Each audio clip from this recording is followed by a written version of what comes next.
Alrighty, guys. Welcome back. Welcome back, one and all. This is your host, Tiny Jester.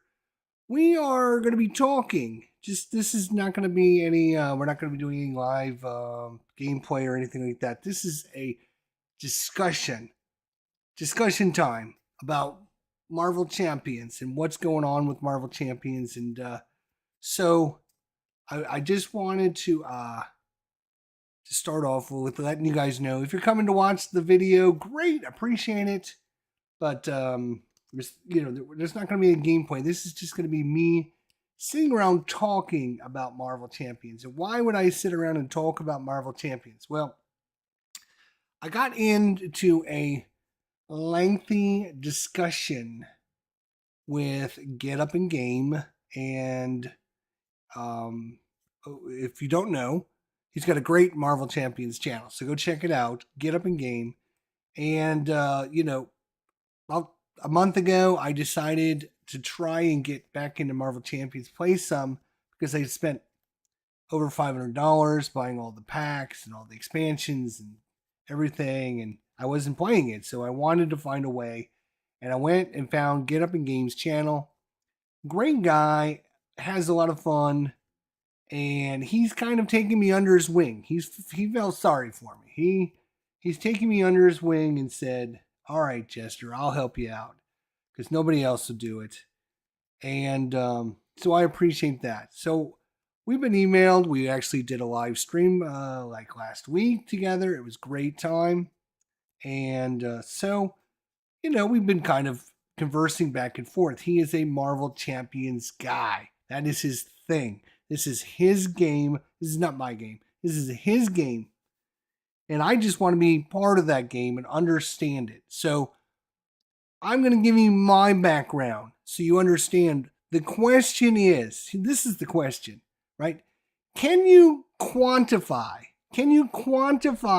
in Marvel Champions the power ranking / difficulty of every single hero and every single villain in the game, right? Is there a way to do this? All right.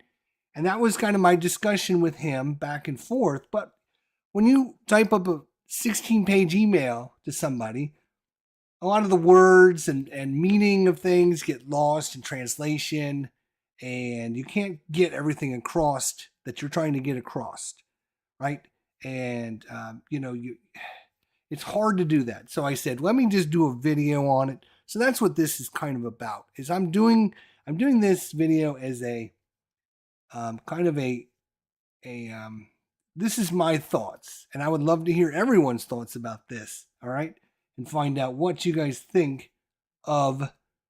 Is it possible to quantify a power level for heroes, for villains in Marvel Champions, and why would you want to do that? Well, let me tell you. Okay.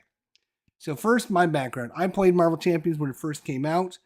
I bought the original box when it, first hit the store sales. I was very excited. I'm a Marvel guy, and I played a bunch of it then. And I thought it was pretty good, but like all living card games, for me, after you play like 20, 30 times, you get bored with it. And I bought a few of the expansions when they first came out, which gives you more heroes to play. But I just, I don't commit to one game. That's me. I have 600 board games here in my collection, so I don't have time to become a one game kind of guy. So that's not me, right?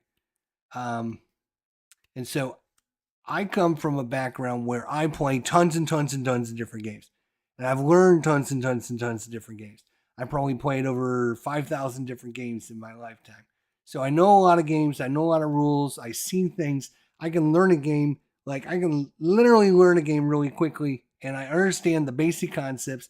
And I can understand the ins and outs of the game, like, instantaneously. Because games, like, there's only so many different ways you can use the same mechanic over and over again. Especially, I've played every single living card game that has come out. Call of Cthulhu, Warhammer were my big two favorite ones from Fantasy Flight. I played their Netrunner. I played Lord of the Rings. I played Arkham Horror. I played them all. I understand the concepts. It's not that I don't understand the concepts. So I, I, I just want to get this out ahead of time because I'm sure there's going to be people that'll post down in the comments, and it might be years from now or it might be 6 months from now. People are going to post down in the comments, oh, you don't understand deck building and blah, blah, blah, blah, blah. Here's what I do know. I play a lot of games. I've seen a lot of rules, and I understand concepts a lot more than you probably do. Okay? You probably know a hell of a lot more about Marvel Champions than I know. And I can guarantee that. Okay? I am not a Marvel Champions expert. Okay? What I am is a game player expert. I understand game theory. I have designed and created 3 of my own personal games. So I understand game theory. I understand game design. Okay? So I might not understand the core concepts in every single card that Marvel Champions has. I don't understand. I have not played all the single heroes. That's why I'm playing Marvel Champions today, is because I haven't played Marvel Champions in probably very much in the last 2 or 3 years. Maybe a handful of times, 3 or 4 times. So, but I want to learn and play this game some more because I spent all that money buying. I literally have got every single thing for Marvel Champions. I picked up a few of the expansion packs. They're still on the way shipped to me. I own them. I currently bought them. I just don't have them in my possession right now.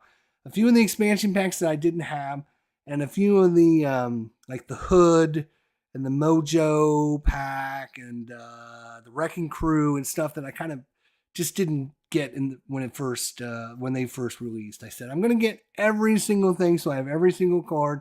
I'm going to have everything. So I am coming from a background of this.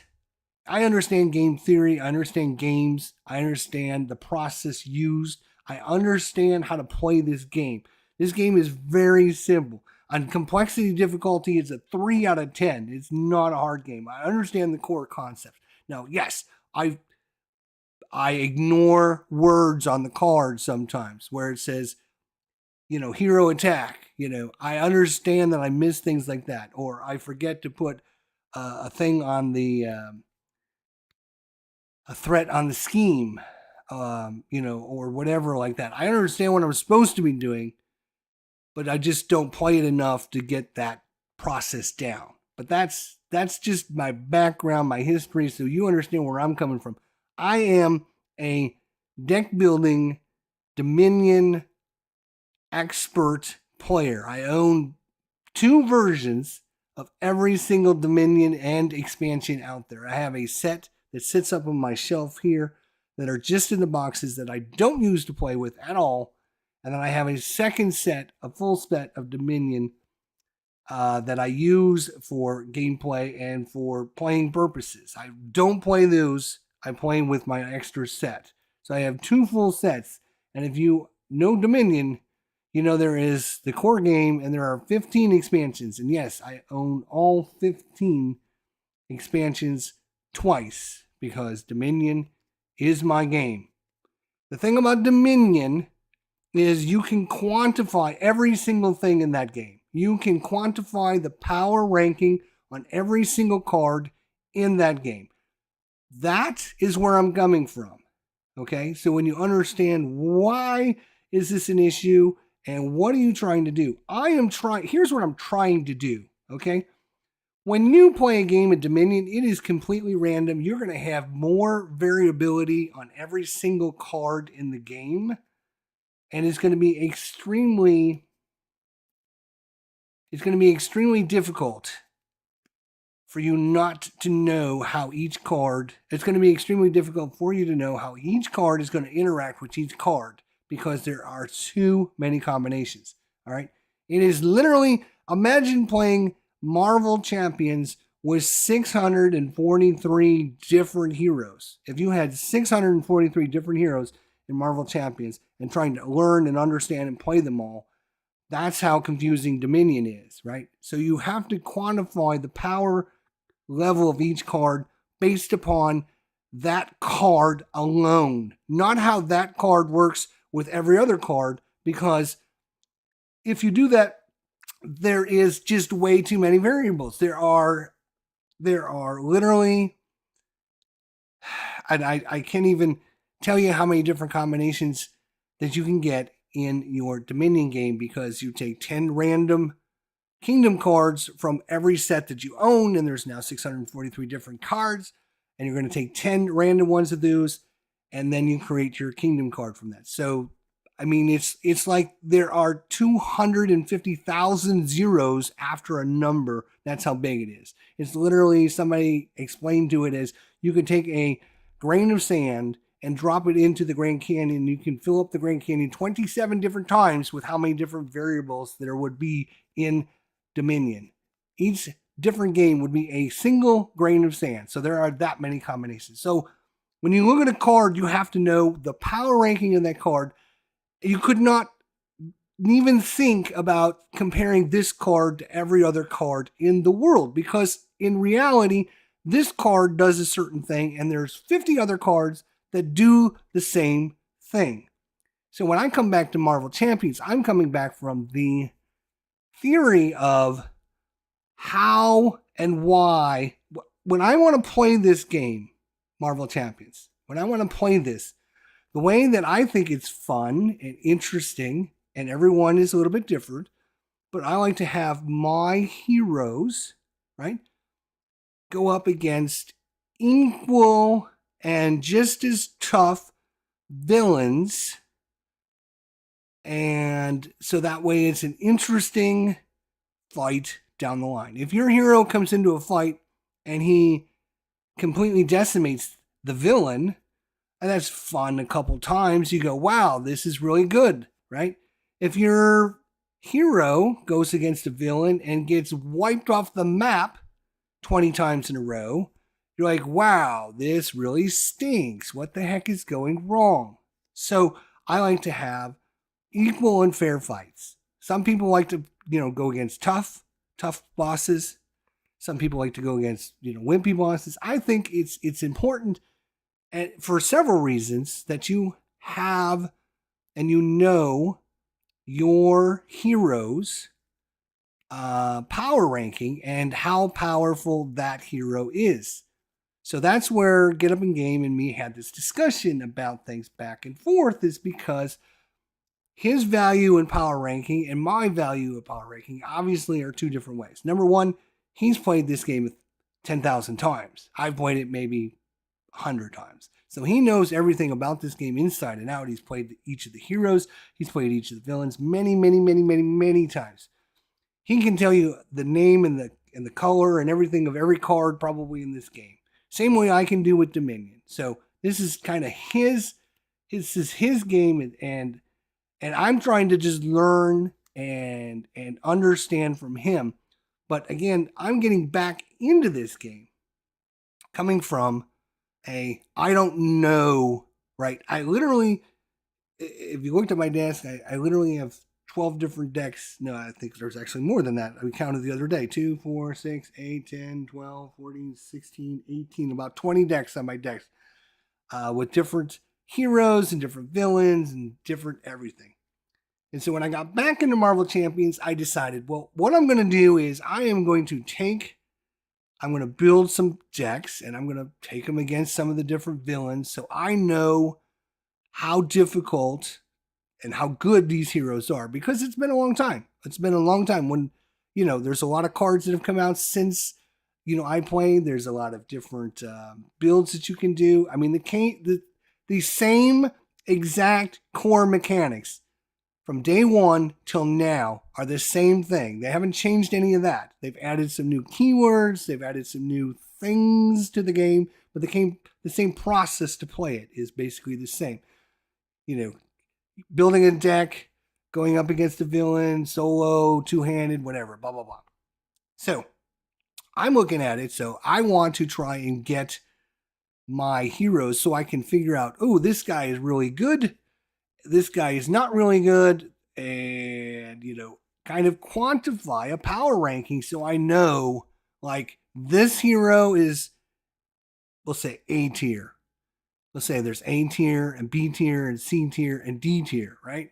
And I can put the heroes into different tiers and I can put the villains into different tiers.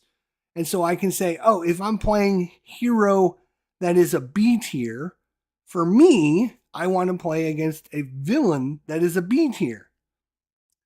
And so I watched Get Up and Game, and he did a video on his own feelings and thoughts about his own power ranking for the villains, and just based upon his experiences and just his thoughts and everything like that.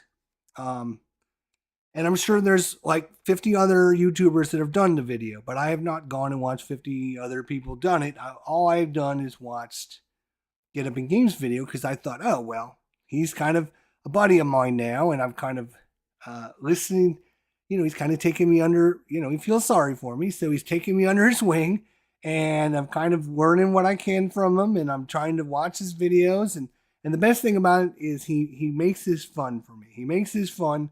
It's not a job, and the way he introduces things to me is something I can understand. So I watched this video, and I was like, oh, cool.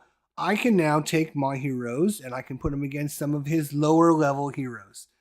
And I can try them, and I can see how well they do.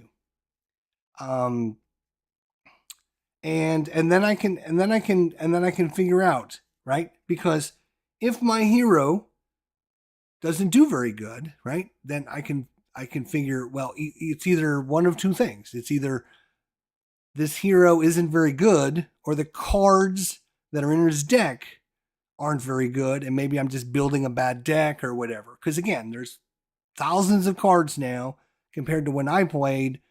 There was a core box and there was a couple, it was like 4 or 5 expansions, right? I have literally bought things for the last 5 years, but I just haven't played it. I've just been collecting it. And that's why I wanted to try it again and play it, because I'm like, if I've been collecting all these things, I should play this game. And I'm going to try to get my money's worth out of this game. And yeah, it's a fun game. All right. It plays great solo. You can two-handed it, you can solo it, and it plays great. And I'm looking for games like that. So that's where I've been kind of contacting him and saying, we should be able to quantify in this game the power ranking. And I asked him about it because I ran into a problem where Hawkeye took on Crossbones the other day. And Hawkeye is one of my favorites. I love, well, first of all, I love all the adventure movies, right? But I love all the original heroes that first came out. Spider-Man, Hawkeye, Black Widow, Hulk, Thor. Those were like the 5 or 6 characters that Iron Man as well. And those are kind of the ones that I have out because those were kind of the original ones. Those were the ones that I played when I first got in the game. And I haven't played since then, really. So I don't even know how long the total time frame we're talking about. But I'm getting back into it, and I'm like, I would like to know if Hawkeye, right? If he's a B hero, and if he can take on another villain that's a B hero or a D hero or whatever. So I thought what I would do is I would use Get Up in Games ranking system that he used to kind of determine like a couple different villains that I should put him against, right? I should use Get Up in Games power rankings and say, okay, here's a couple easy ones. Here's a couple that are hard. And then there's a couple that are expert. So I would, take Hawkeye up against a couple easy, a couple medium, a couple hard, and a couple expert. And then I can find out how he ranks. And so we were debating and discussing how, he thinks that there are too many variables in Marvel Champions to quantify a power ranking.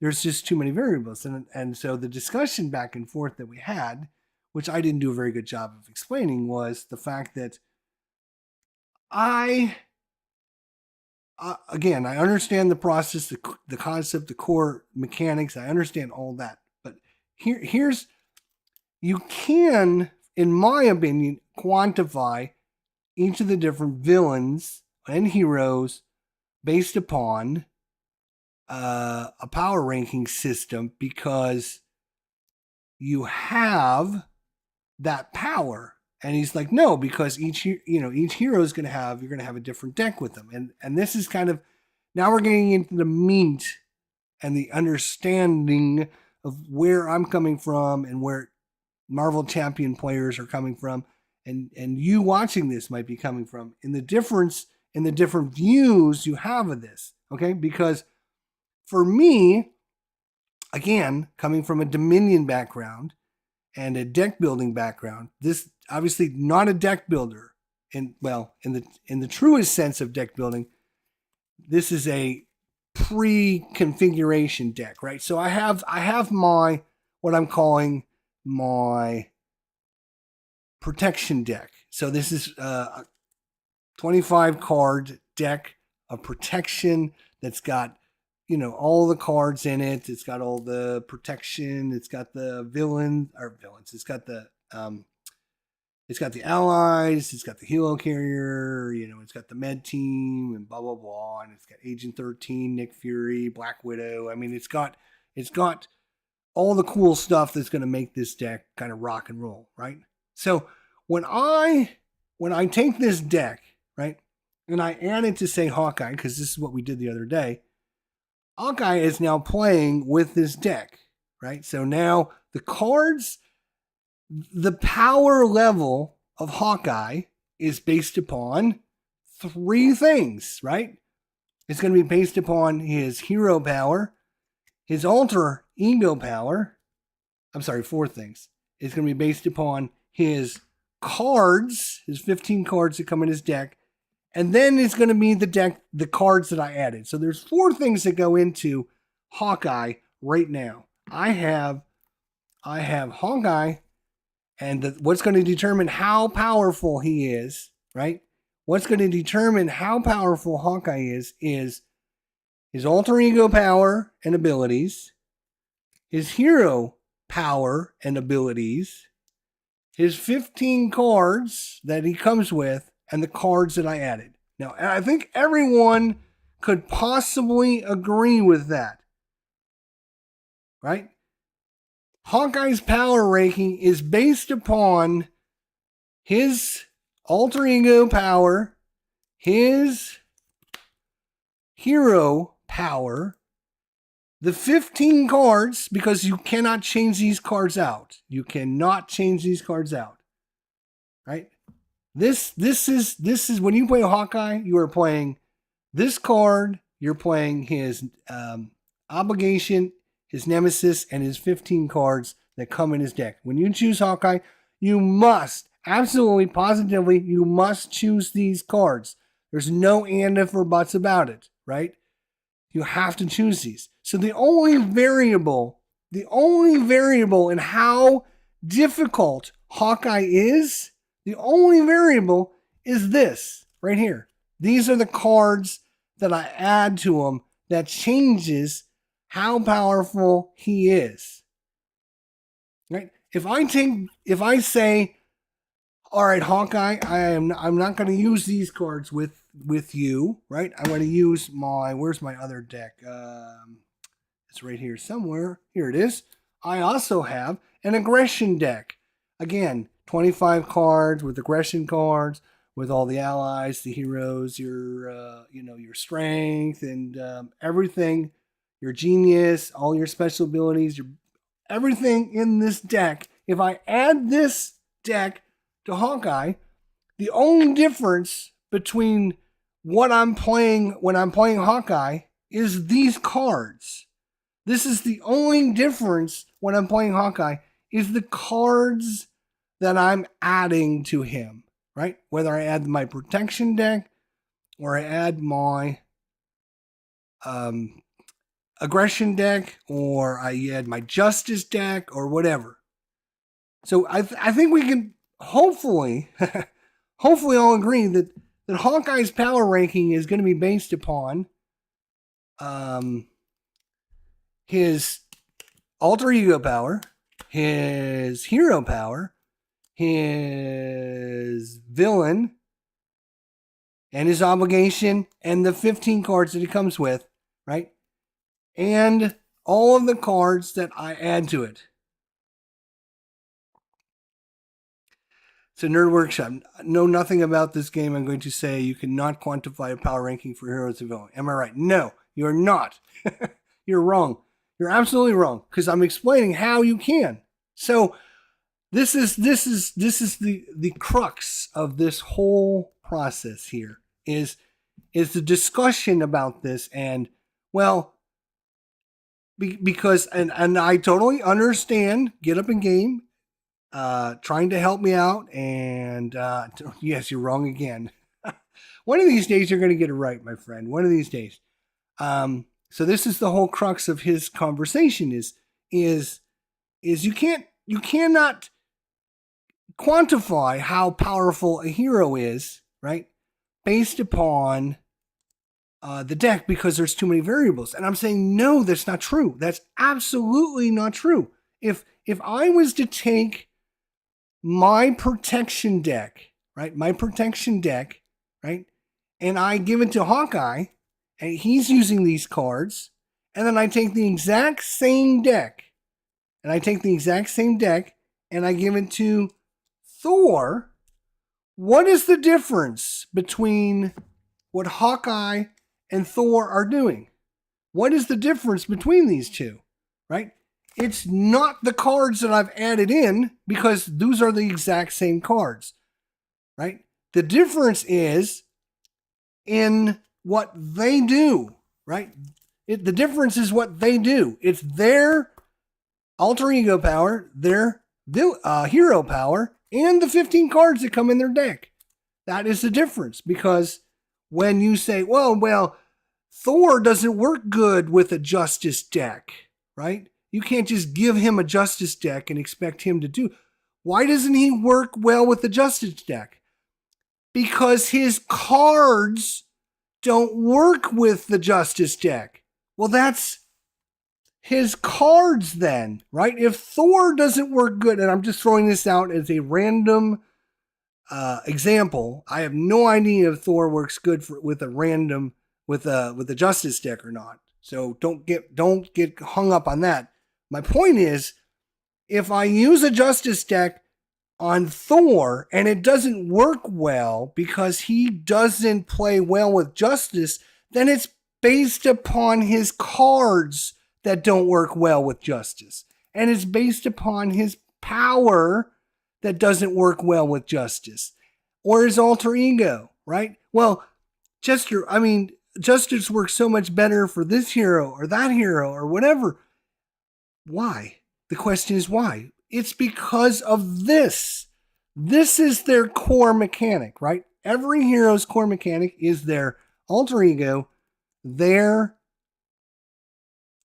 hero power, and their 15 cards plus their obligation and the obligation and their what do you call them? Not villain. What is it? What's it called? Their nemesis. Right. Thank you. Couldn't think of it there. Right. So if Thor doesn't work good with Justice, or let's say he doesn't work good with protection because, well, he doesn't have the cards that help him in protection. Right. That's still something we can quantify in the power ranking. That's something we can quantify in the power ranking. Again, if I take my protection deck, right, and I say this same deck goes into Hawkeye's card deck, and I put it into Thor's deck, and Thor plays a lot better with it, it's because Thor's cards work better with this deck, right, than Hawkeye's. And it's based upon his cards then, or his special abilities, or his special powers, or whatever. I can quantify that as a number. And you can do the exact same thing with the villains, right? Exactly same way. The reason this came about is because when I got back into Marvel Champions, I decided to go through the Get Up and Game challenge, and I started building decks for heroes and building decks for villains. And I said, no, I do not want to do that, my friends. No, no, no. Because if I build a deck, right, for Crossbones, right? Now, Crossbones, if you don't know Marvel Champions, I'm going to tell you, Crossbones is a special case in that each villain comes with a recommended set of cards that you should add to that villain as a modular set.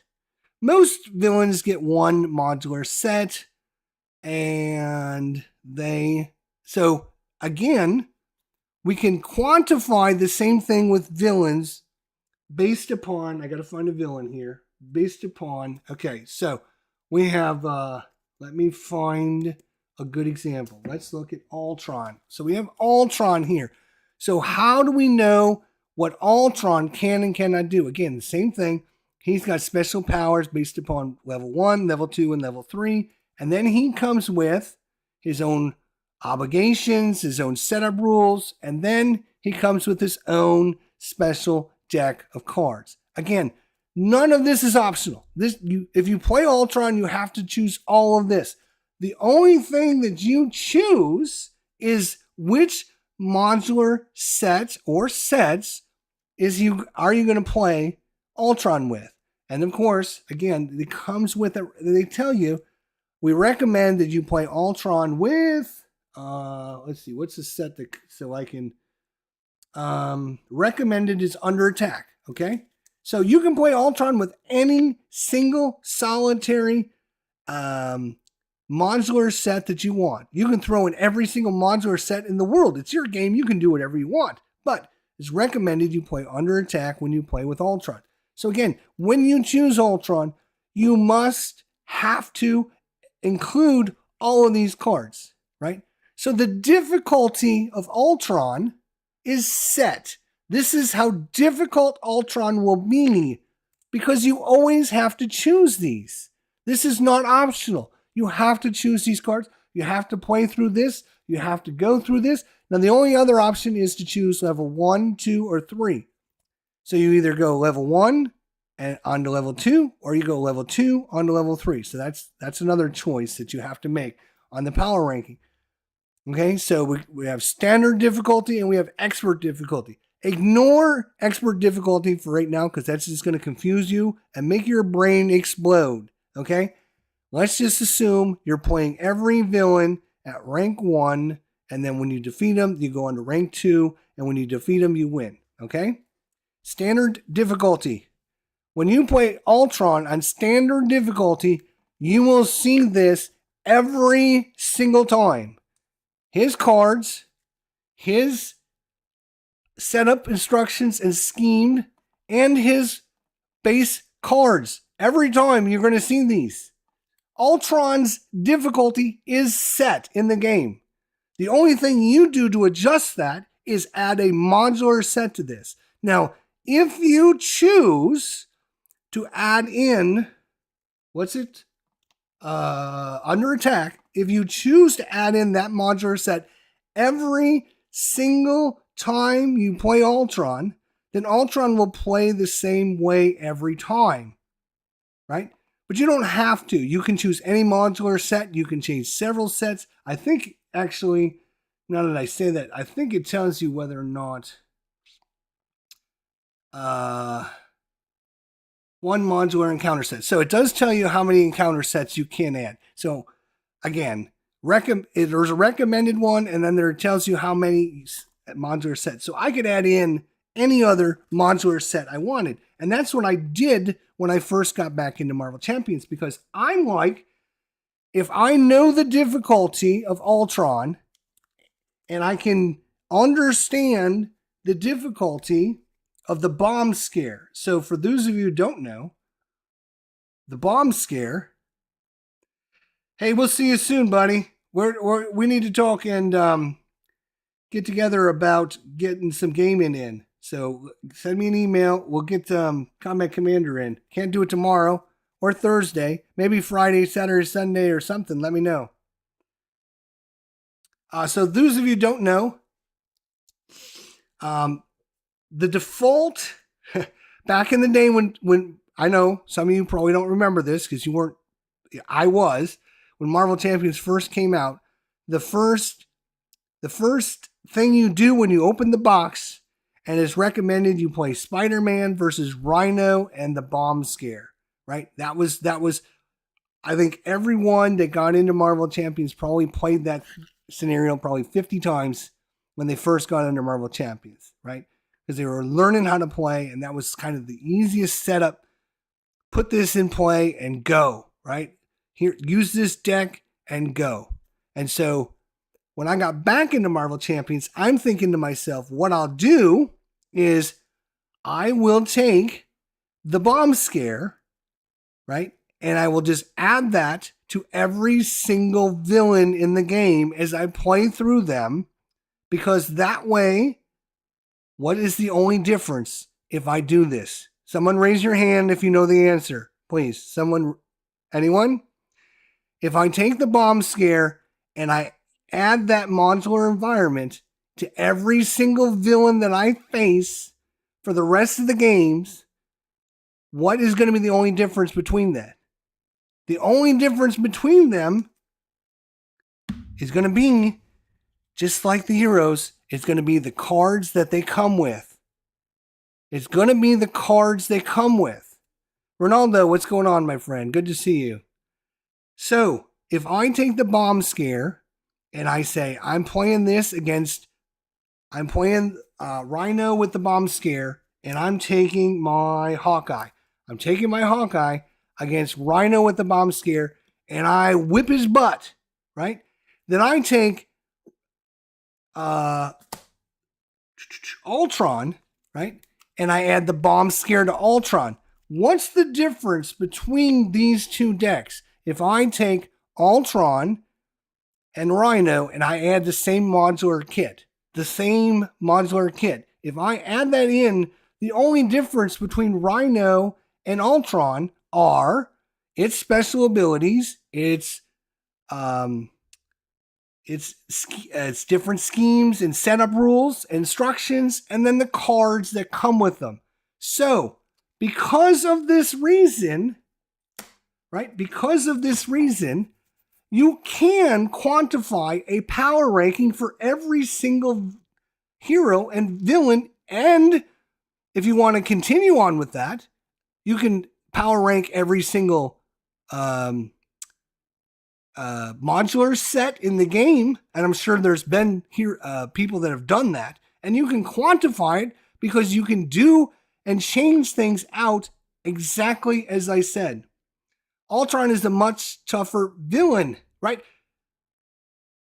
Well, how is he tougher, right? If you use the same modular set as Rhino and you use the same modular set and you give that one to Ultron, right? How can you, what's the difference going to be? The difference is going to be the cards that come with Ultron. And then you can determine how the different heroes, how powerful they are, because the only thing that's different is their special abilities and their special powers. Again, same thing with the heroes. You can quantify the different rankings on them. I can determine how well Hawkeye is, how powerful he is, if I should rank him an A, a B, a C, or D. Because because it's modular. There's no randomness in this, right? There's no randomness. You know going in what he's got because you've given it to him. You know what Rhino has because you added to his deck what he's got. You know how powerful Ultron is because you've added to his deck. Ultron is much tougher because he's got better cards, right? He's got better cards. That's what makes him tougher. And I can determine that because I can give him the same sign scheme that I give to Rhino, and when I play Rhino, I'm able to kick his butt, no problem. When I can play against Ultron, I can kick his butt, but it's not as easy. It's not as easy to defeat Ultron. So I know Ultron is going to be tougher because I'm playing against the same modular set. I'm using the same cards. I'm doing everything the same. The only thing that's different, again, if I take, and this would be a perfect test for somebody out there in Marvel Champions that plays 1,000 games. They should have already done this years ago, right? I can take Ultron. I can take Hawkeye, and I can take Hawkeye with my little protection, right? My protection deck, right? I can take all Hawkeye and my little protection deck, and I should take them against every single villain with the same side scheme in the game.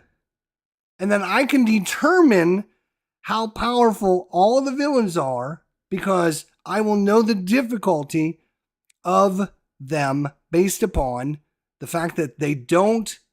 The only thing different with Hawkeye fighting them is the fact that they have different cards than one another. They have different special abilities. They have different obligations. They have different setup. They have different icons. That is what makes the villains more or less dangerous.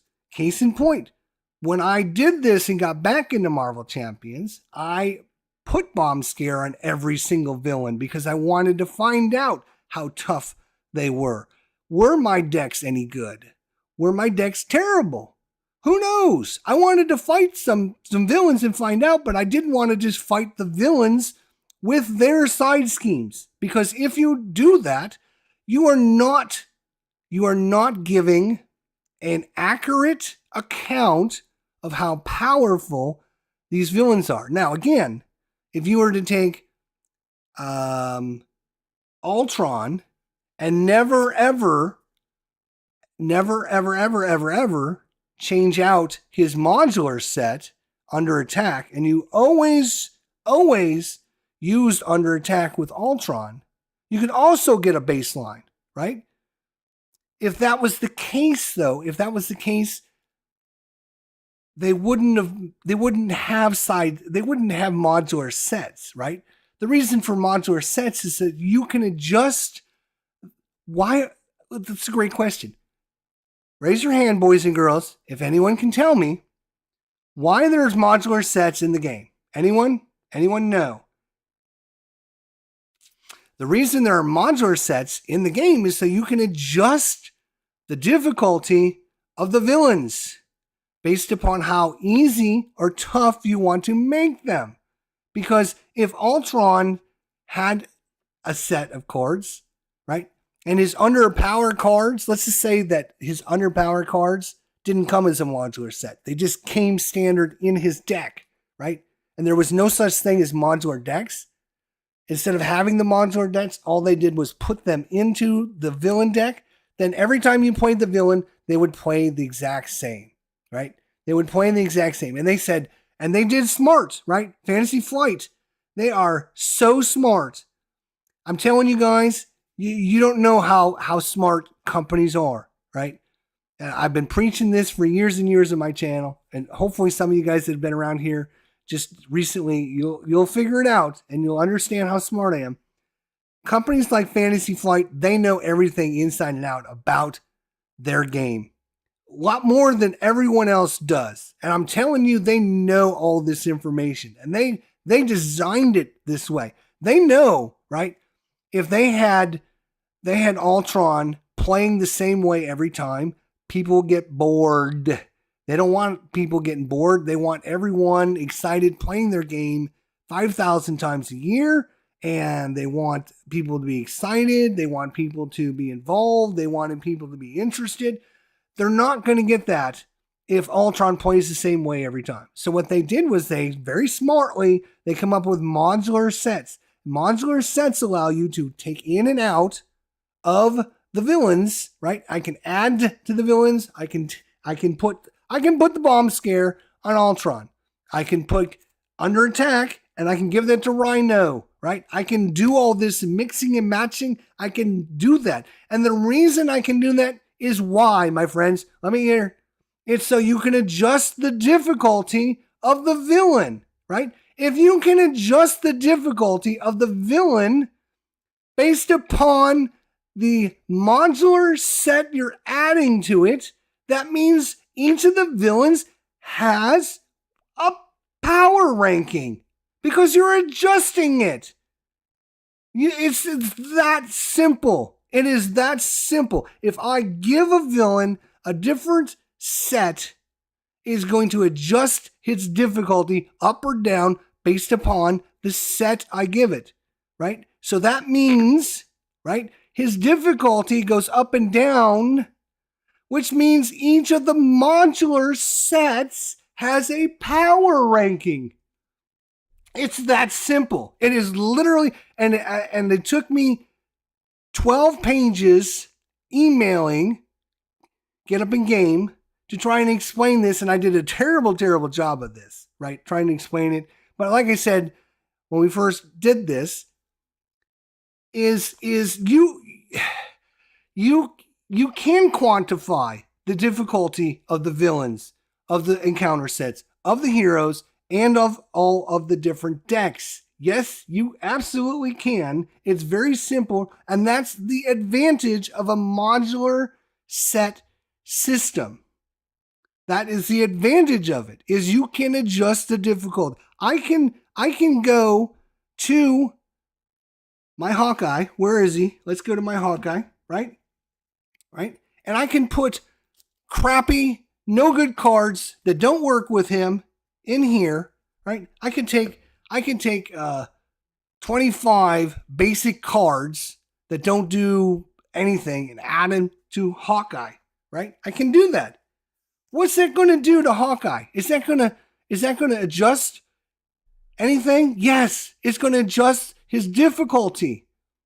So if you are adjusting the difficulty either up or down based upon the cards you add to either the villain or the hero, then that means you have some kind of power ranking in mind because you're moving it up or down by doing this. It's, as I tried to explain to Get Up in Game, again, this is my fault for not explaining it right. And I'm not trying to say anything negative about Get Up in Game.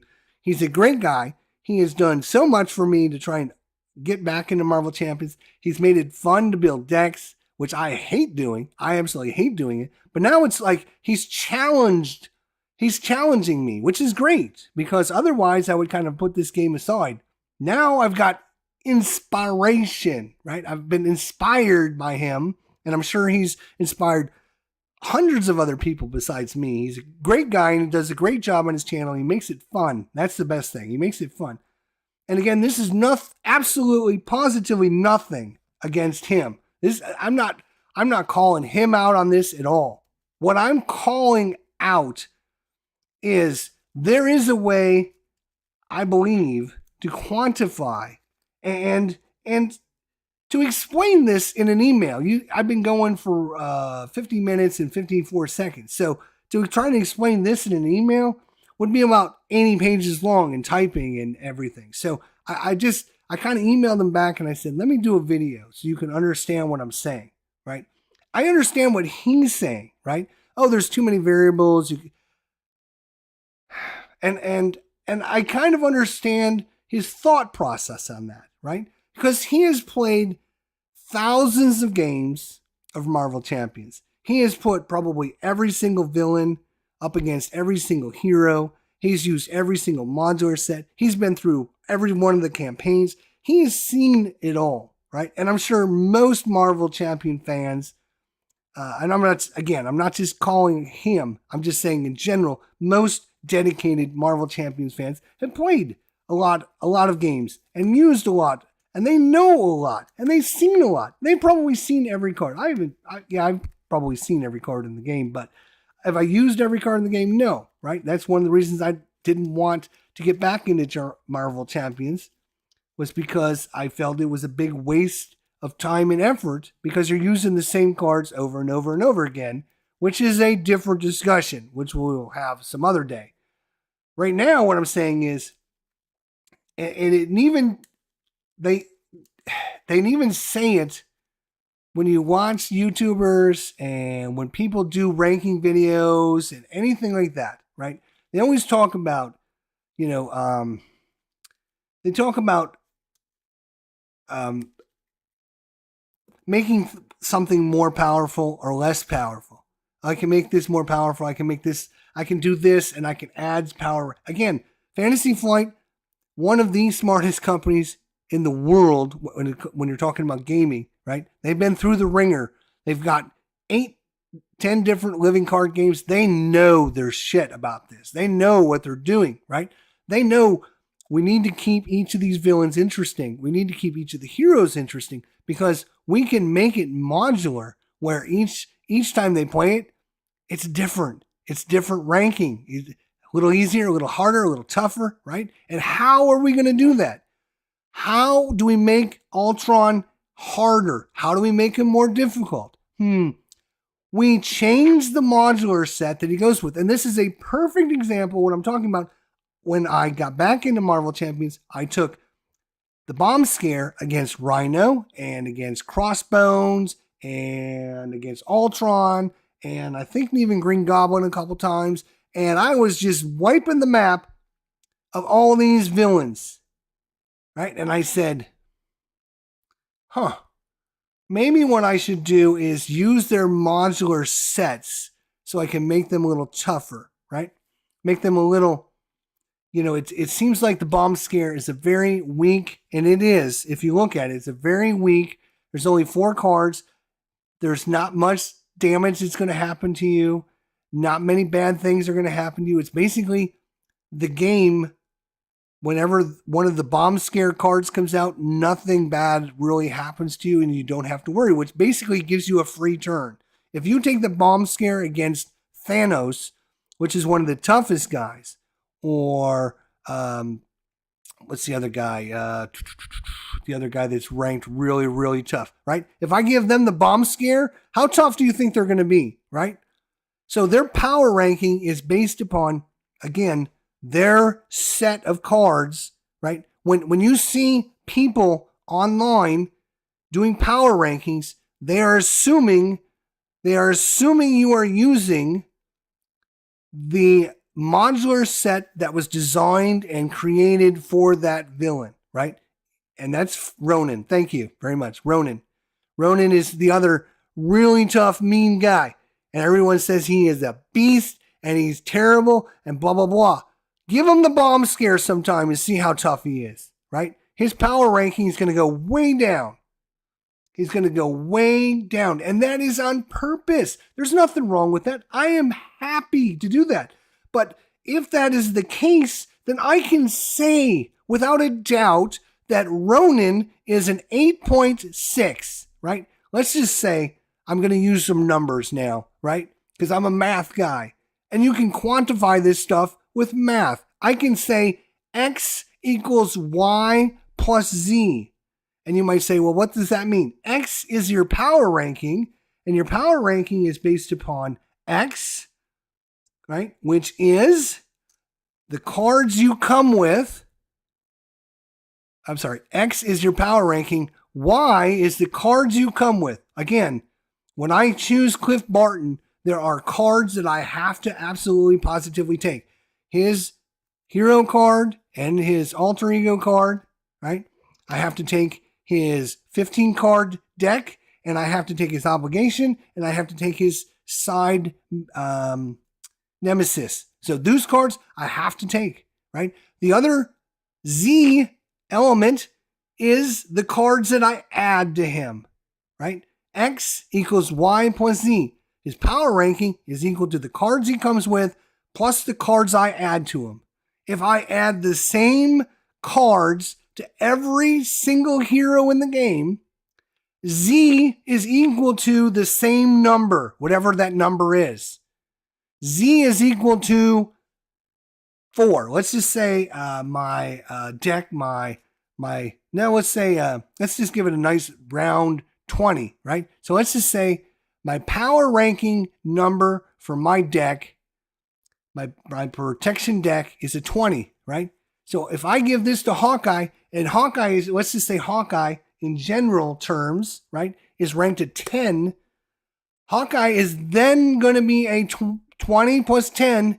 His power ranking is a 30. And how do I get that? It's based upon how powerful Hawkeye is, plus the deck that I added to him. That doesn't change at all.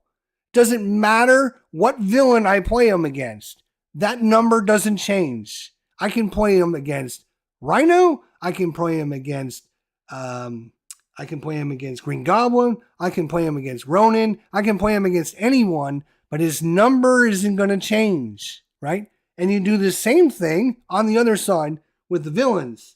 And you say, okay, Ultron is now a 15, right? His power ranking is a 15. And then you have to rate each of the modular sets. And we'll just say that Bomb Scare is a 5 because it's really wimpy, right? So he's a 15 plus a 5. He's 20, right? So his power ranking is a 20 with that modular set. It's always going to be a 20. It doesn't matter which hero is coming against him. He's still a 20 because the only difference is what cards he has and the cards we add to him. X equals Y plus Z. X, power ranking. Y, his cards you have to have. Z, the cards you add. The only cards we add to the villains are the encounter set. So I can tell you how powerful Mr. Ultron Boy is based upon X equals Y plus Z. I can determine how powerful Ultron is by I can give him the bomb scare. And I did. And we kicked his ass like it was tomorrow, right? And then, right? And this is where this whole discussion started because Crossbones, if you watched my playthrough the other day with Crossbones, right? I decided, let's give him his modular set, which is Legions of Hydra. It is the, what is his, let's read them off, shall we? Yes, we shall.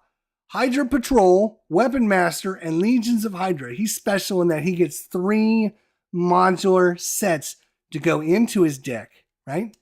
And I just took Hawkeye against Crossbones and the Bomb Scare, and I wiped the map with him the other day. I mean, wiped the map with him. I took Hawkeye against Crossbones with his default set because I wanted to see how the modular set varies the villains, and the villain won twice in a row. It was close both times. It could have went either way, right? But I'm thinking, wait a minute, time out. Holy crap. Crossbones with his goons is way more difficult than Crossbones with the modular set, right? And I'm thinking that's because the power level is adjusted not based upon the villain, but based upon the modular set that is added to him, which makes perfect and total sense when you think about it and you understand it. When you understand, again, I'm coming from a guy that understands. I played probably 5,000 different games in my history. I understand game concept. I understand game process. I can literally sit down with a game that I've never played before. I can skim the rule book and play that game, a very difficult game, just based upon the fact that I've played so many games that are like that. I can just understand what they're trying to do. I understand what Marvel Champions is trying to do, and I'm not saying anything negative about it. I'm just saying you can quantify how powerful every single villain, every single hero, every single encounter set, and every single deck is in this game. Yes, you absolutely positively can, because it is modular built, and it's there for a reason. It's there to adjust the difficulty that people want in their games. Otherwise, there wouldn't be modularity. Ultron would be the same every single time. Ronan would be the same every single time. Nebula would be the same every single time. We can adjust that. We can adjust the difficulty up and down. And if we can adjust the difficulty, if we can do this, right, then there is numbers that you can associate with them. If I can literally say I'm giving Nebula the bomb scare side scheme, right? And her difficulty goes down, we as humans can say it went down how much, right? We can say it went down 10%, 12%, 20%, 25%. It was, how much easier was it? We can quantify that as a number. We can say when I took this against Thanos and I gave him the bomb scare, and instead of his default modular set, he was much easier. And then I gave him the set from Ultron, which again is the what is it? The under attack. I gave Ultron the under attack, and his power ranking went down, right? And his power ranking went down. Why did it go down? Because modular set 47 is different than modular set 26. And they each have a different power level. And that is quantifiable in that how much easier was it to beat Ronan with the bomb scare? Now, when people say, and I understand, right? 99.9% of you humans out there are playing Marvel Champions. When you get out your little hero, 99% of you are taking the default and you're adding the default to it every single time. And that's the way you've been programmed to play Marvel Champions. And that's fine. And there's nothing wrong with that. I'm not saying there's anything wrong with that. What I'm saying is you are playing Ultron, right? Difficulty. And when you're saying, I cannot, there's too many variables for me to determine how powerful Ultron is. And I say to you, no, that's not true. You absolutely can quantify how powerful he is. You have to look past what you've been doing for all this time, because you have seen Ultron. You have seen him, right? You've played him probably, let's just say Ultron on average, you played him about 50 or 60 times, and you've used that under attack every single time. Or, 95% of the time, you use that under attack every single time, right? Because that's what you're just used to doing. Most people, 99% of you do that, right? And you can do this. We can quantify how powerful Ultron is with that set based upon X equals Y plus Z. Ultron is power ranking X is equal to Ultron's base power ranking plus the side scheme that you add to it, which happens to be under attack. If under attack is a 5, Ultron is a 15, he is a 20 power ranking every single time. Doesn't matter who he's going against, it's the same every time. Exactly the same.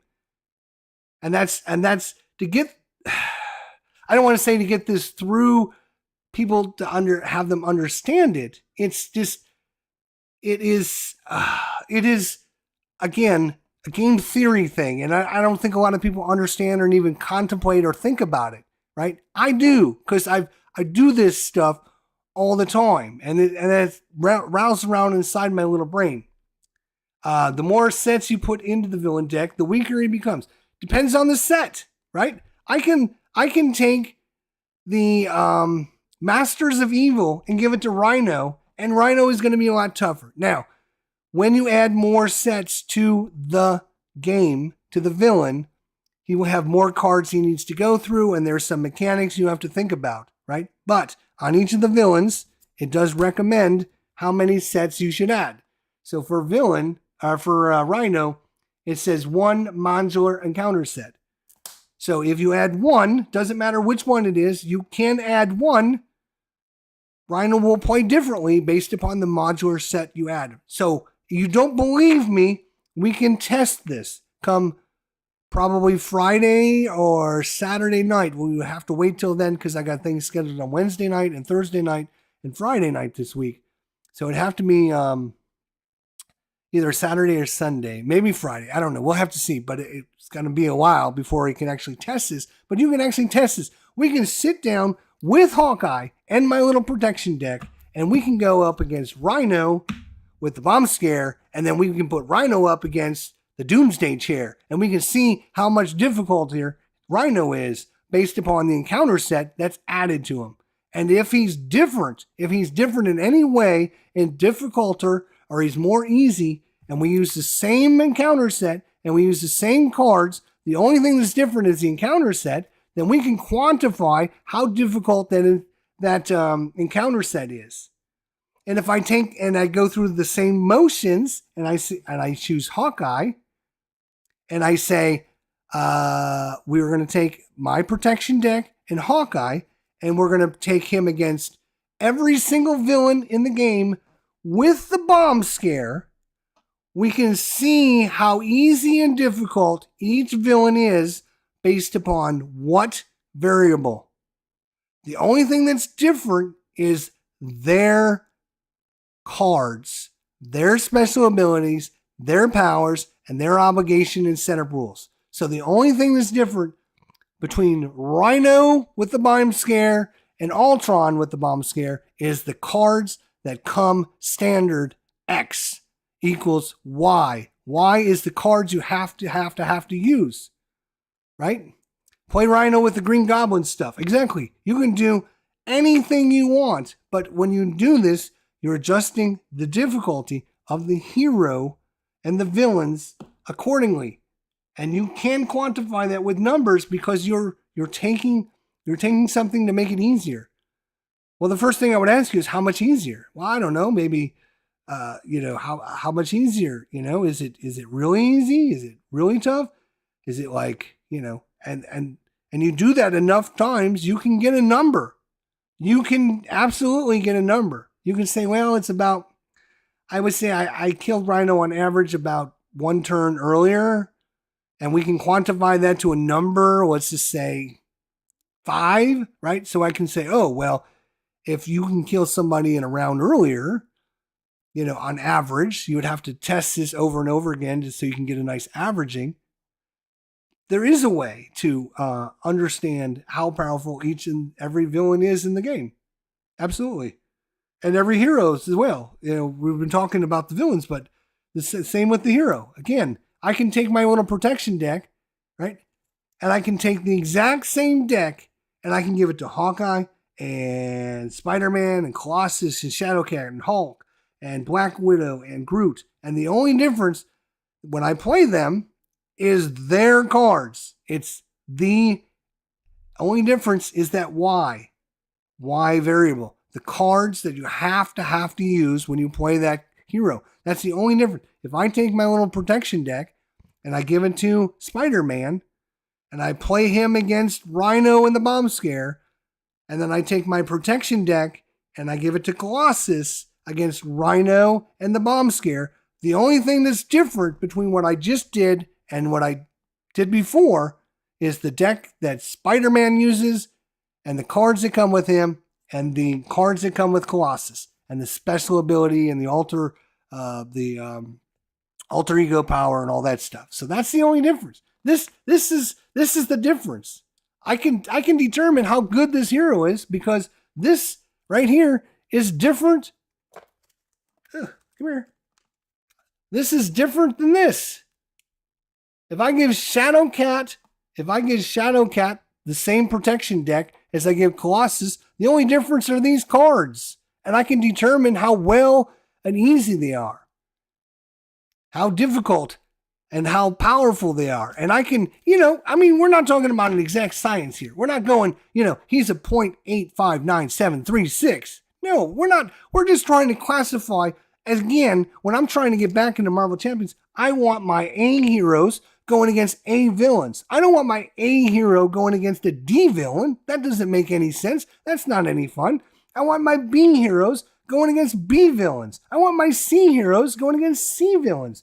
And when I come across anyone's video and they say, oh, this guy, he's easy, you can beat him, and I get my ass ran to me, I'm like, whoa, hang on a second.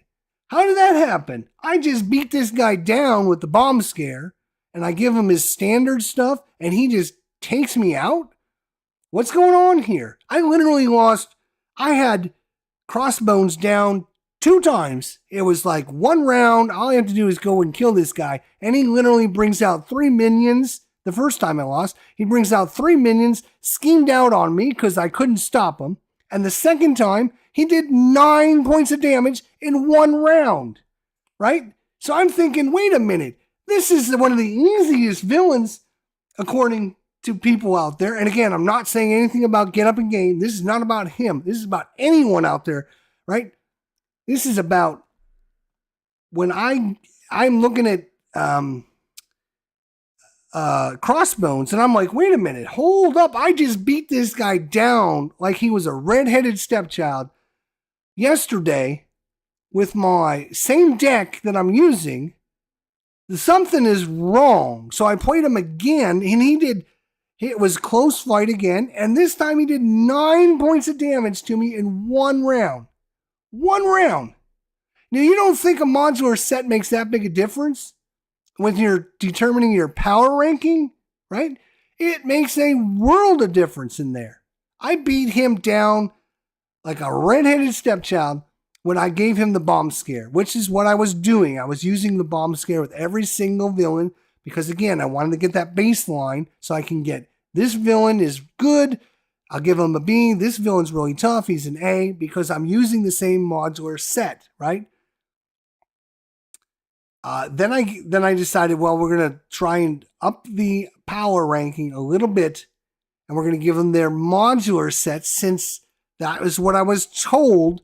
99.9% of players play Marvel Champions with the default recommended modular set every single time. That is what I've been told over and over again. So you should be looking at the villains with their modular set as one thing. Okay, well, if we do that, right, and we do that, and we say, Ultron, you always, always, always have to use this set, we can still give it a number. We can still give Ultron a number, and we can rank him a certain way. We can say, dude with his under attack is worth 17.5 points. Boom, there it is. And I know how difficult he is based upon the modular set that he has. And if we always use that, fine, let's always use it. But I think it's better because the game is modular, right? To break everything up modularly. Modularly, I don't know if that's a word. There are, so Ronaldo is bringing up the synergies. Okay, but here's the thing. Why is there synergies between Captain America and leadership, right?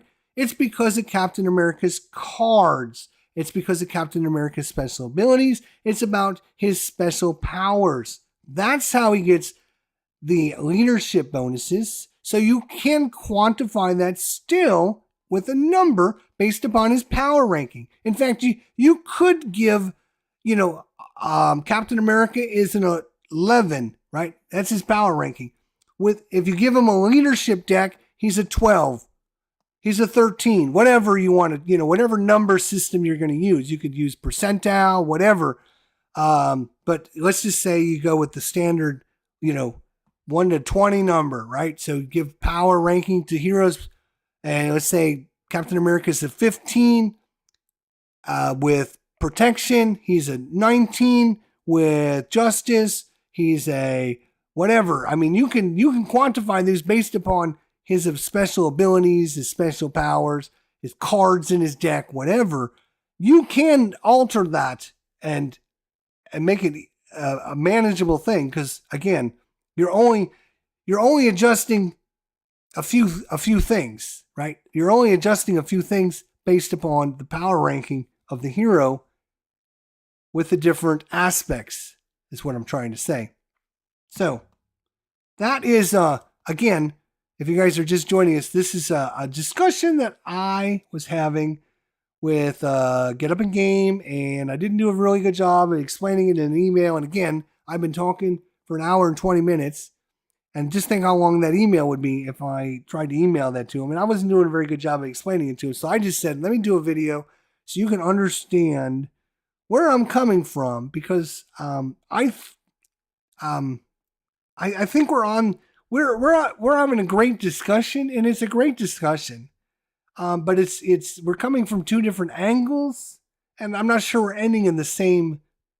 We're not ending at the same thing, right?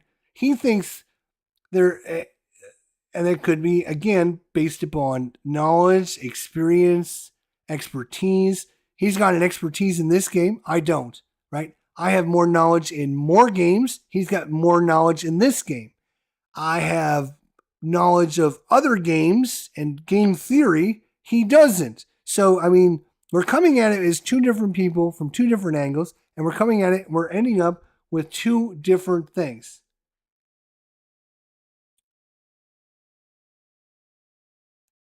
Ronaldo says, I mean, you can use the same leadership deck as with Captain America and with Miss Marvel. The aspect won't have the same efficiency. Right, but it's based upon their cards. So if your leadership deck works good with Captain America, why does it work good with Captain America, right? If it works good with Captain America because of his special power or because the cards are in his deck, there's got to be a reason, right? What is the reason? If the reason he works better in leadership is because of his cards or special power, then you give him a bonus when he plays that. You can say Captain America is a 16.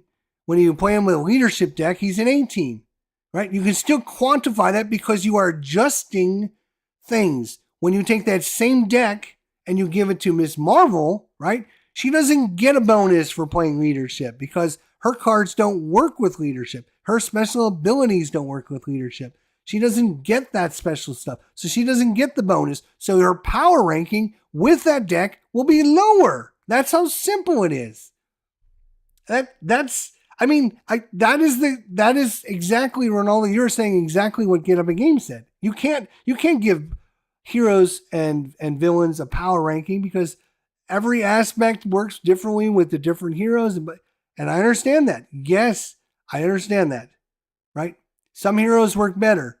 Some special abilities will allow them to do things. Right? So like a good example is Natasha. Right? She's all about the preparation cards, playing the preparation cards. Right? So in what deck did I build for her? Actually, what did we build? We built a Justice deck. We built a Justice deck. Why do we build a Justice deck? Because there was more spy and preparation cards in Justice than any other faction, right? So when I rank Black Widow, right, I can give her a ranking. She's a 12.7. Black Widow's a 12.7, right? But when she uses Justice, she's a 14.7, right? That's her power ranking. Because her cards, her special ability or whatever works with the leadership or the justice or the protection or whatever. You can quantify, there's only 4 different aspects, right? You can give each hero a different number for the 4 aspects. If you wanted to get that involved, I'm not going to get that involved. Nobody else will, I doubt it, but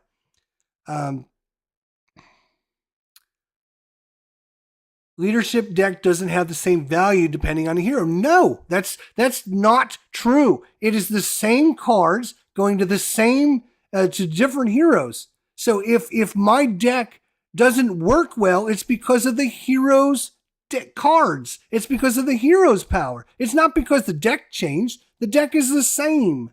That's the fundamental wrongness that most people have, is that if I use this leadership deck for Hawkeye and I use this leadership deck for Natasha, it doesn't work as well with Natasha. Okay, it doesn't work as well because of Natasha, not because of the deck. I can still give the deck a number. I can still give Natasha a number. I can still give Hawkeye the same number. it's going to be a lower number for Natasha because she doesn't get any bonuses or any special abilities with that, right? But her power ranking doesn't change. The deck power ranking doesn't change. It's a fundamental math. X equals Y plus Z. That's all there is to it. It's that simple. It's not rocket science. But I mean, people have been confused by this for years and years. And that's kind of my point is you can fundamentally, when I give you something, whether it's let's just say I give you a carton of milk, right? I'm giving you a carton of milk, and you're holding a carton of milk in your hand, right? And I say to you, okay, I'm giving you another carton, but this one's only, it's not as full. And I give it to you, and it's not as heavy, right? There's a difference between the first carton and the second carton, right? And you can say, oh, well, the second carton, well, the first one was heavier. Well, how much was it heavier? Was it a lot heavier? Was it just a little heavier? You can quantify holding a milk carton in your hand with different amounts of milk in it, right? You can do that because the only thing that's different is the amount of milk in the container. The same thing, surprise, surprise, goes with card games, right? If people want to make this, oh, my deck doesn't work with this certain aspect and blah, blah, blah, blah, blah. It doesn't work that way. The power rankings don't change based upon what you're doing. Hawkeye runs the same way with Justice, right? He does the same thing. It's protection deck, right? If he's got a special ability that works with Justice, then that's something you take into account with his power ranking, right? That's something you take into account with his power ranking. It's the same thing. People have been trapped with this nonsense that, oh, because of all these fancy words and all these fancy numbers and the special abilities and tapping and untapping and flipping, and the answer is simple math, which will teach you everything you need to know about this. It's the power ranking doesn't change at all, right? Doesn't matter who it goes up against. I can take Hawkeye and my little protection up against every single villain in the game. And it's not going to change how Hawkeye or my protection deck plays, right? At all. It's going to be the same. The only thing that's going to be different is the villain and their modular sets I'm going up against. So I can determine how well Hawkeye plays against every single person, and I can determine how powerful each of them are. It's and I know a lot of people want to how do I put it?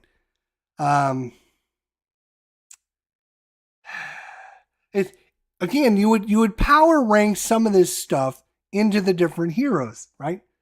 You would power rank because yes, a protection deck will work. Like for example, take Hulk. Hulk is a perfect example, right? So Hulk is a perfect example because every single one of his cards you want as strength. If you're building him with that, right? You're going to build him with strength. Right, so there's only certain cards you can add to his deck, right? Because he would like to have strength cards for some of his special abilities and special cards and stuff.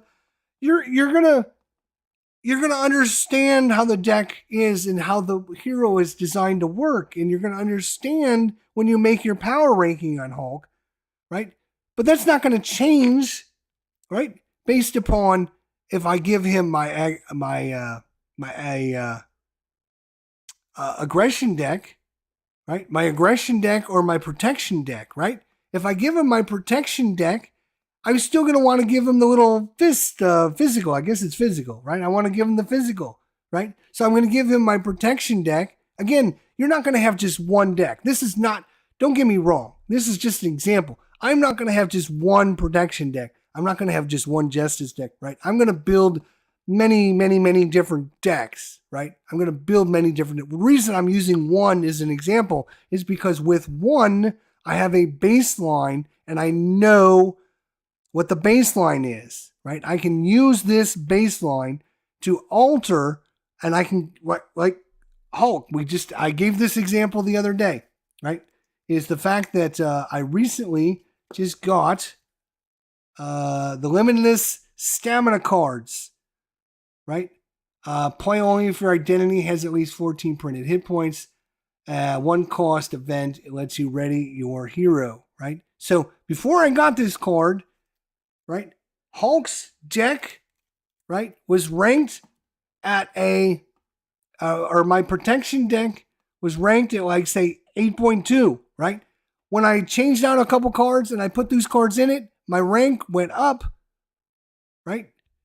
But that's not going to change how Hulk adjusts to it, right? Because X equals Y plus Z.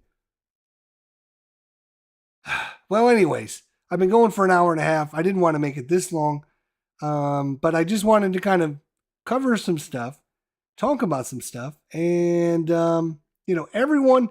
Again, I'm coming from this as a Dominion player, deck builder player, non-expert. I am not saying that I'm I'm an expert and you should listen. You should do this, right? What I'm saying is there should be a way to determine, right? When I play, I have witnessed it myself where I have played villains with different modular sets, and they are completely different. They have a different level, a different power level, right? And if there is a power level and a difference in the power level, you can turn that into a number, right? Now, how accurate your number is different. Story, that's a different, right? That's for experts to know. But I can guarantee you out there, Fantasy Flight knows how difficult each of their modular sets are, and they know how difficult their villains are, and they know how difficult the heroes are, and they know every one of their different aspects, and they know how difficult and how dangerous and how powerful every single card, every single aspect, every single power in the game. They probably have charts, they probably have databases and everything designed specifically for this purpose, because they know two things, right? Number one, if they release a card that fucks up the game, they're out of business, right? If they release a card that lets people get away with some nonsense bullshit, they're going to be out of business. They're not going to want to do that. Think of how much money this game alone is making Fantasy Flight Games, right? They can take this they're just taking money in wheelbarrows to the bank. This game is super, super popular. Probably top 20 game of all time on Board Game Geek by now. I don't know what the actual ranking is, but I mean, just the amount of people that play this game. And this is, I agree with you for the villains, but not for the heroes and the deck building. It's more complicated. No, it's not. It's not more complicated than X equals Y plus Z. It is absolutely not. The heroes work the exact same way as the villains. So you can either agree with me all the way or you can agree with me none of the way. And that's fine. But they both work. Give me an example of synergy. What are we talking about? Synergy. What are we talking about? Give me an example. Give me an example of synergy that I would have that I couldn't quantify as a number. I would love to hear what your synergy is.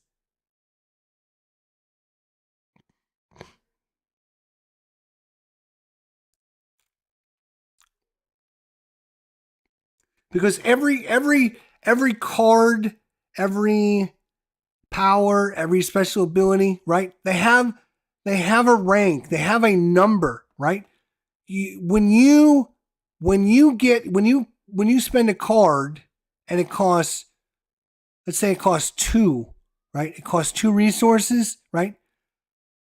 How much damage do you get from that, right? Normally, you get a 2 for 1, right? So normally, for every point you spend, you get 2 points of damage, right? So if I spend 1, then I'm usually doing 2 points of damage, right? If I'm spending 2, I'm doing 4 points of damage. You think Fantasy Flight does that by accident? No, they have mathematically formulated exactly how much damage each and every hero will do with every single aspect that is out there. Synergies make the X or the Y vary. No, Y will never vary. Y will never vary because those are the cards you have to include, right? And if I include the same Z every time, then it's the same every time.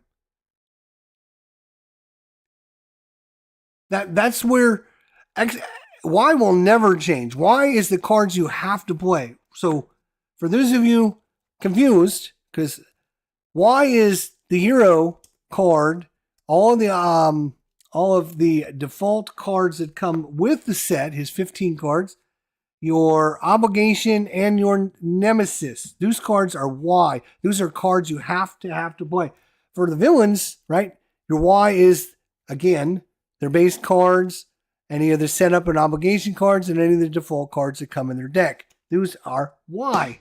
You cannot change those. If I play Ultron and Hawkeye, those cards will always be in the game every single time. The only thing you are changing is Z. Z is the only thing you can change, and that is either the modular set or the deck you're giving, the cards you're adding into the deck for the hero. So Z are the only thing you can change.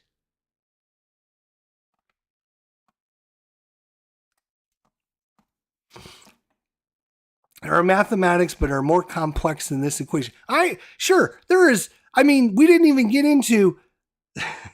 I'm trying to make this as simple because I didn't want to make it too complex and over people's heads, right? But I mean, you're right. X is equal to A plus B plus C plus Y plus Z, right? But I didn't want to add in A, B, and C because I thought that would be just too complex. Because really, in essence, the villain, right, is also based upon the encounter sets you add, or the standard sets you add, whether you add expert mode, whether you add any of those variables, right? That's why I said we're going to assume from now on that you're playing every villain on rank 1, and then when you defeat him, he goes to rank 2. We're playing on standard difficulty, not expert difficulty. So just get rid of expert difficulty because I didn't want to confuse anybody by making it too complex. I wanted just the basics to get out there, the basic information. So people would go, oh, okay, I get it. All right, sure, I understand that. Maybe.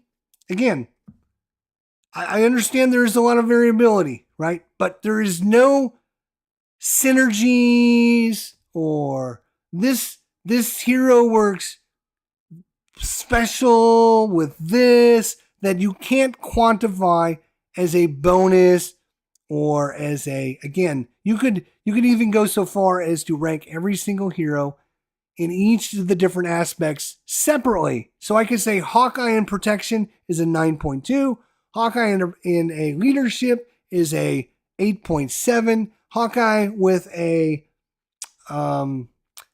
aggression deck is a 8.1, and Hawkeye with a what's the other one?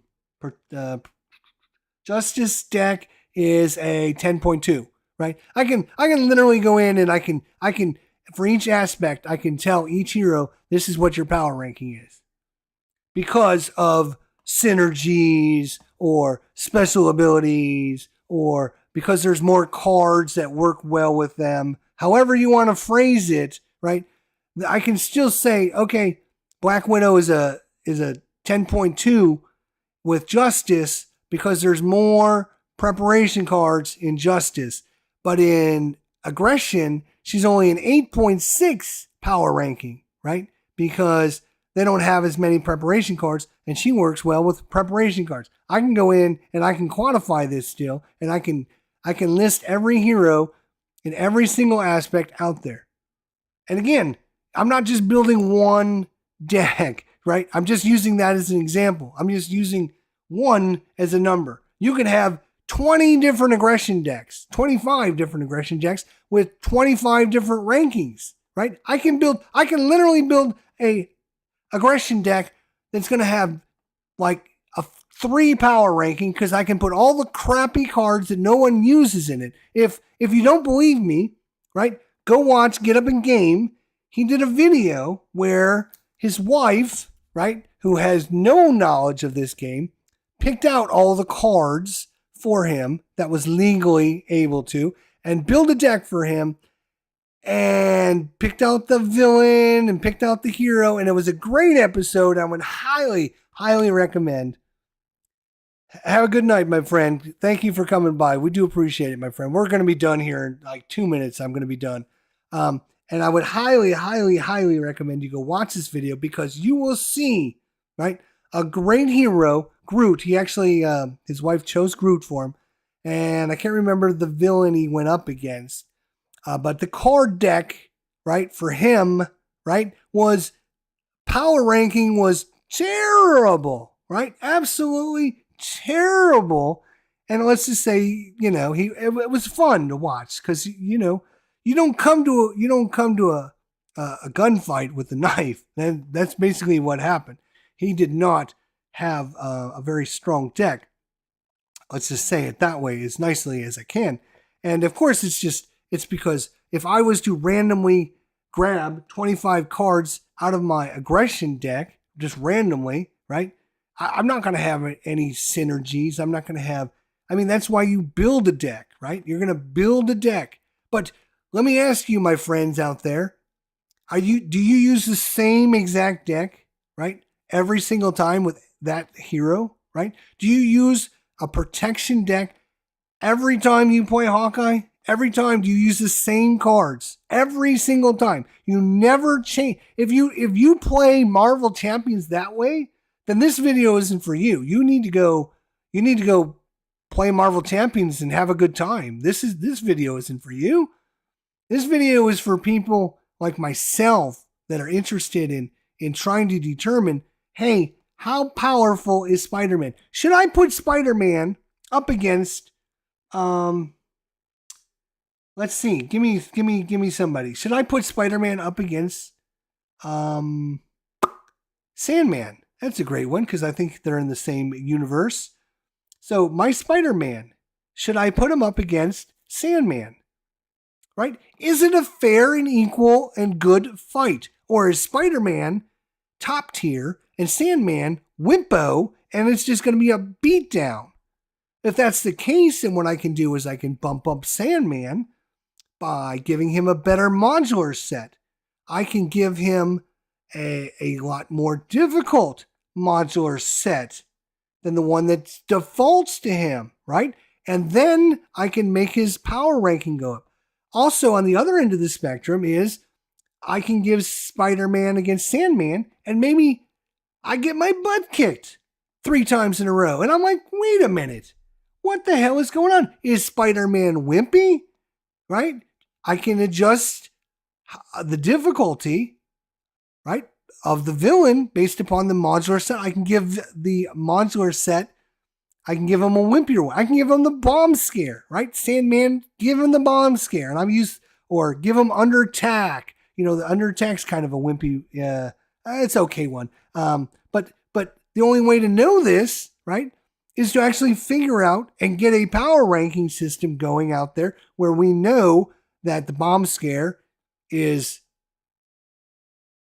worth, and again, I'm just using 7, I'm using 12 points or whatever. You can use a bomb scare as a D level, right? So I know if I add the bomb scare to a B hero, right, and I give him a D ranked modular set, then his B ranking is going to go down to low B or high C. And then I know, right, I can take my C ranked heroes and put them up against that hero. I have no freaking clue right now going into this. I have, except for Rhino, because I've played against Rhino 1,000 times. I have no clue how any of these heroes, how powerful they should be against any of the villains. I have played against Ultron about 30 or 40 times. I played him against Green Goblin about 20 times. I played against what's his face, the Rhino. I would say maybe 50 times, a bunch of times. I have played against. Let me think. Who else?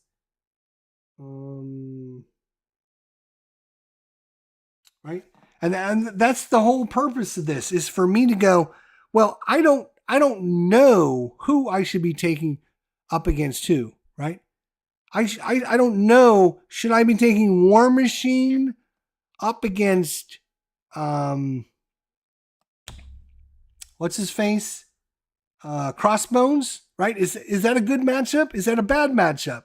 And that's why I was using Get Up in Game, his great, awesome challenge, right? So I was using that, thinking he promised me 43 fun, interesting challenges. So I'm thinking, right, excellent. This is awesome, because now he has ranked the villains and the heroes and put them up against equal, right? That is what I'm looking for. I'm looking for villain power equal to hero power. That's the whole goal in all this video and all the emails that I went, is I want my villains and my heroes to be equal power, right? And I want them to have a fair and equal chance. And when I came against Crossbones the other day and I lost, it was close, but I lost 2 times in a row, where like literally brings 3 villains, or 2 henchmen and Madam Hydra out and ends up winning. And then the second time he does 9 points of damage in the final round and knocks me out in one round. One round he knocked me out. I'm like, let me go back and watch his video, because I thought Crossbones was kind of wimpy. And sure enough, it was ranked pretty low. I'm like, what the hell is going on? Is Hawkeye a bad matchup? Is my deck weak? Or is Crossbones more powerful than I thought? And then I looked back at my video where I took on Crossbones with the bomb scare, and we completely decimated him, right? We completely decimated him. And now when you think about it and you say modularity in Marvel Champions is there for a reason, and that is so you can adjust the difficulty up and down based upon what? What do you adjust? You adjust the cards you add to the heroes and the cards you give to the villains. The cards you give to the villain is your modular set. The cards you give to the heroes are your decks. You can tell me exactly how much each hero and how powerful each hero is, because I can adjust those things up and down. I will know how difficult or easy they are. Do Iron Man versus Crossbones. It was the Hydra deck. Yeah, I'm gonna be testing some more, right? I'm gonna be testing some more with some of the other heroes, some of the other villains. I think it's a great discussion, but I think there is a way to figure out, right? And right now I don't know all the modular sets. I don't know all the villains. I didn't even know there was Sandman or half of these villains that were in there until I watched Get Up in Game's video ranking all the villains. And I'm like, oh, okay. And now, so what I'm going to do is I'm going to take my heroes up against some of the villains, right? And when, this all got started because I was asking him about Crossbones and why he was so difficult. And, I got some great comments from Get Up in Game and a lot of great help. But I'm also looking at it kind of differently than he's looking at it, right? He's looking at it with years and years of experience. I'm looking at it from like 8 years ago when I first got this game experience, not thousands of hours and hundreds of hours. And Captain America. I did play a bunch of Captain America as well. Captain America and Spider-Man were kind of my go-to guys, because I thought they were the greatest thing. Like, and I still swear to you guys, and you're going to listen to me one of these days. Like, there are certain cards, right? You cannot tell me,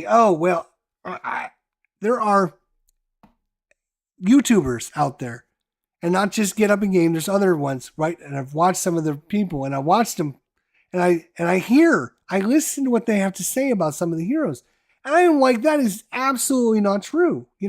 Like for example, like one of my all-time favorite cards in the game, right, is Backflip. And why is that, Jester? Why is Backflip one of your all-time favorite things? Because, and I keep telling people this over and over again, and people don't freaking listen, right? This is a solo game, right? You're playing this game solo or with a group of friends. The game is working against you, right? The game is designed to work against you. So whenever you can not have the game work against you, you are going to have an advantage against the game.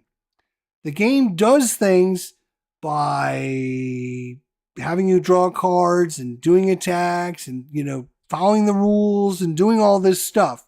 And one of the things it loves to do, right, is it loves to have things happen to you against you to make bad things happen, right? When the villain attacks you and does damage to you, then your health is down and you have a chance of dying and, all the stuff that comes with that, right?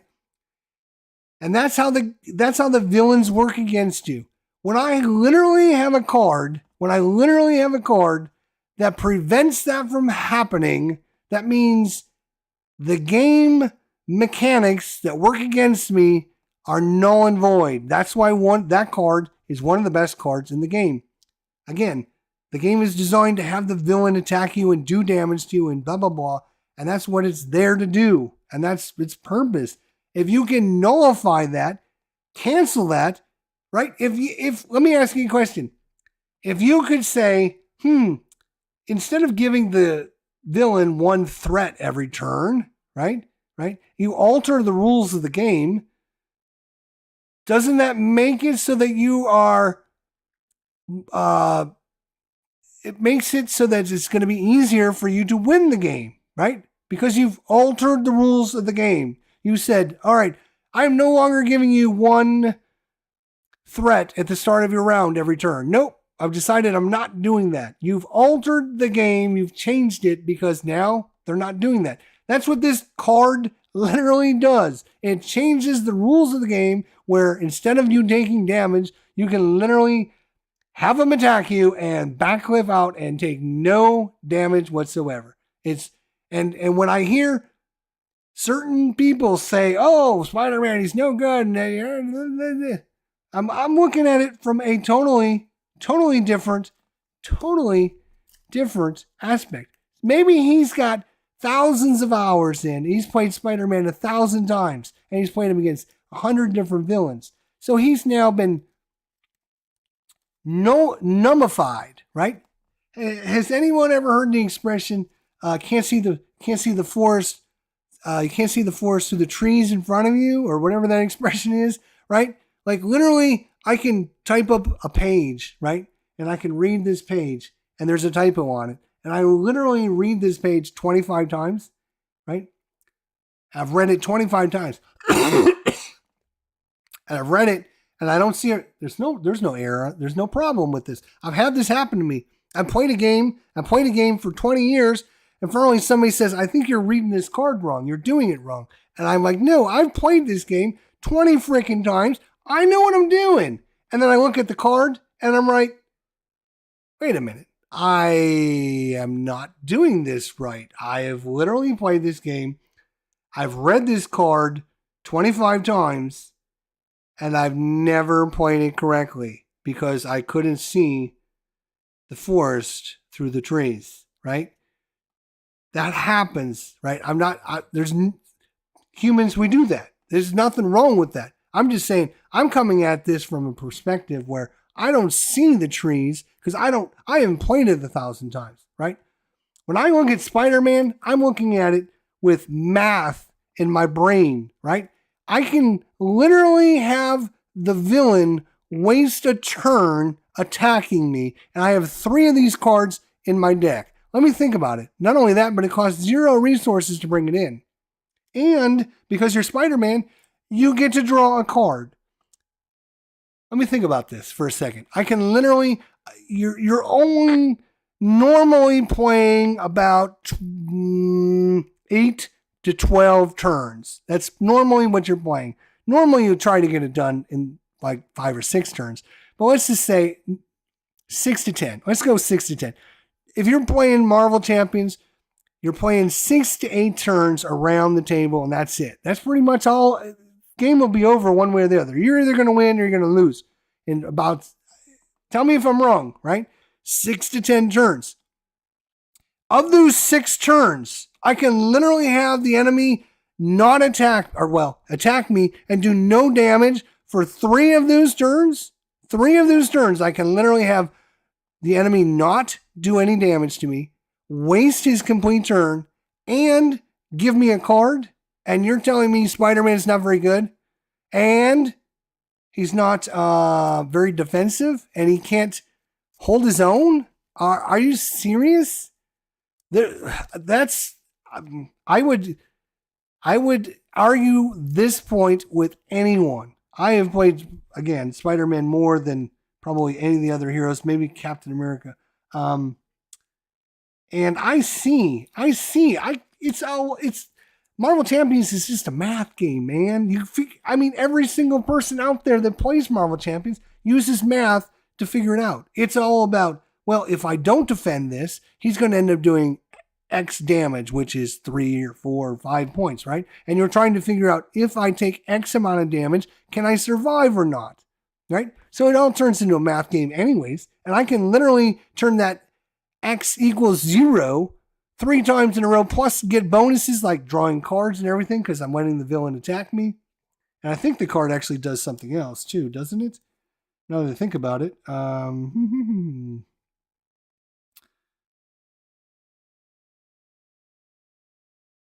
you would take any amount of damage from an attack, prevent all the attack. Yeah, no. Okay, so then the next discussion again about Spider-Man, and I'm not going to make this all about Spider-Man, is, well, I've heard complaints, right, about Spider-Man not being very powerful. It doesn't hold his own, doesn't do, right? He's got, again, one of the best cards in the game. He actually has several of the best cards in the game. When we just talked about changing the rules of the game, how about we say, villain, you don't get to do anything for a couple turns, right? You can't even attack me because you're webbed up, right? So webbed up. Hero form only attached to an enemy, max 1 per enemy. When attached, enemy would attack, discard webbed up instead, then stun the enemy.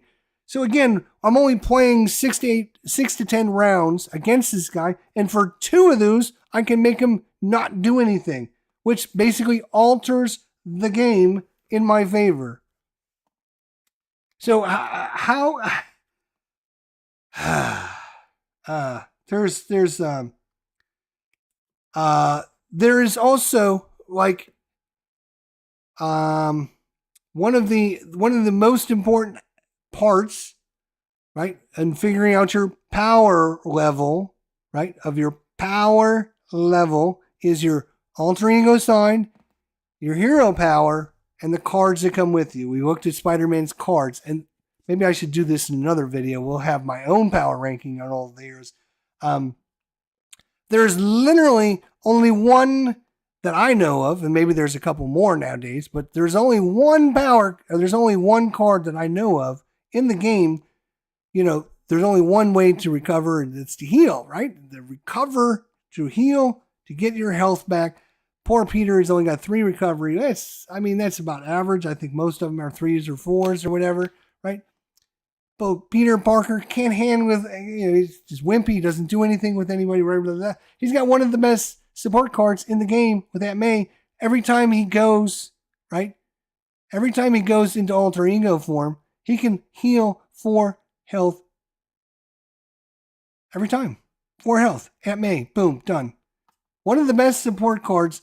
One of the best defensive cards in the game. And one of the 2 of the best, I guess we'll call that other one a defensive card in the game. And yet I still hear how Spider-Man is weak and underpowered and can't hold his own.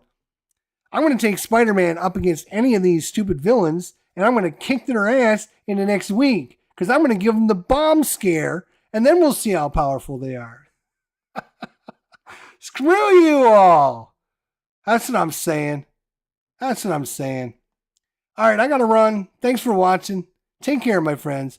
Don't forget, tomorrow night, 7 o'clock, right here, Learn and Play. What are we playing? We're playing Fighting Formations with Mike Butterjelly right here on the channel at 7 p.m. tomorrow night. Have a great night. We'll see you all next time. Until then, my friends, take care, and we'll see you all down the line.